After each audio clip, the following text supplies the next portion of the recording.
আসসালামু আলাইকুম ভিউয়ার্স, আমরা আজকে দেখতে পাচ্ছি ফজর নামাজ পর আমরা এসেছি আমাদের ঈদগাহ ময়দানে। ঈদগাহের এদিকে সব আপনারা দেখতেই পাচ্ছেন ওয়াল টোল ভাঙ্গা, পুরা অবস্থা খারাপ। আমার এই ছোট ভাইটা কিছু বলবে, এই কিছু বললে যাও। আরে বোকা চোদা, আমি ভিডিও চালু করার আগে তো কইছো আমি কিছু বলবো। বেয়াদব, কিছু করার নাই। এইসব বেয়াদবের জন্যই আমাদের সমাজের গ্রামের এই অবস্থা। এটা আপনারা কিছু মনে করবেন না। আরেকবার দেখার চেহারাটা, এই সামনে আসো বেয়াদব।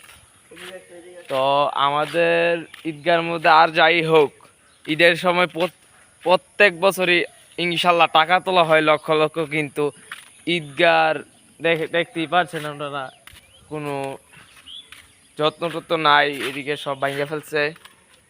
আপনারা আমাদের ঈদগাহের জন্য দোয়া করবেন, আমাদের ঈদগাহ যেন আরও উন্নয়ন হতে পারে। আমাদের ঈদগাহ অবশ্য এখন প্যান্ডেল করে নাই, প্যান্ডেল করবে। ঈদের আর বাকি আছে একদিন, ইনশাল্লাহ আপনারা সবার ঈদের দাওয়াত রইল। আসসালামু আলাইকুম।